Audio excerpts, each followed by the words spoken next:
सुप्रभातम सभी को। आज हम कक्षा 6 का अष्टमः पाठ है, 8वां पाठ लेके आए हैं। इसमें दिया गया सुक्ति स्तबक है।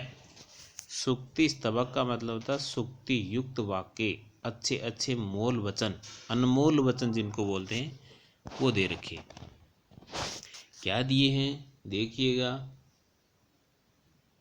उद्मेन ही सिद्ध्यन्ति कार्याणि न मनोरथई, न ही सुप्त से सिंह से प्रविशंति मुखे मृगा। कितनी अच्छी बात कही है। इसमें कहा है उद्मेन ही सिद्ध्यन्ति कार्याणि न मनोरथ। उद्यम मन होता परिश्रम, परिश्रम से ही सभी प्रकार के कार्य सिद्ध होते हैं, केवल मनोरथ से मन में सोचने से ही नहीं। अर्थात हम कार्य करेंगे तो ही हमारा कार्य सिद्ध होगा, परिश्रम करेंगे तो ही हमारा कार्य सिद्ध होगा, केवल मन में सोचने से ही हमारा कार्य सिद्ध नहीं हो जाता है। न ही सुप्त से सिंह से प्रविशंति मुखी मृगा। अर्थात इस बात को पुष्ट करने के लिए उसने कहा नहीं, सुप्त से सिंह से, सोते हुए शेर के पास मृग चल करके नहीं आता है। अर्थात शेर को यदि अपना भोजन प्राप्त करना है तो उसको इधर उधर दौड़ धूप करनी पड़ेगी, शिकार करना पड़ेगा, तब जाकर के उसको मृग का भोजन मिल पाएगा।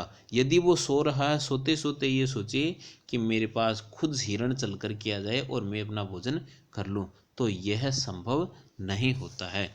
इसलिए मनुष्य को भी अपने कार्य करने के लिए परिश्रम करना चाहिए, केवल मन में सोचने से कार्य नहीं होते हैं।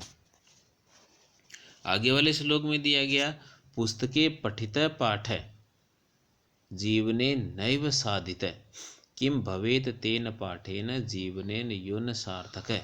इसमें बताया पुस्तके पठित पाठ है, पुस्तक में पढ़ा गया पाठ जीवने नैव साधित है, जीवन को सिद्ध नहीं कर पाता है। अर्थात किताबी ज्ञान केवल जीवन को सिद्ध नहीं कर सकता, उसको जीवन में उतारना चाहिए, उसको व्यवहार में लाएंगे तो ही हम उस पढ़े हुए ज्ञान को हम प्राप्त कर सकते हैं, उससे हम कुछ ना कुछ प्राप्त कर सकते हैं। किम भवेत तेन पाठेन जीवने यो न सार्थक है।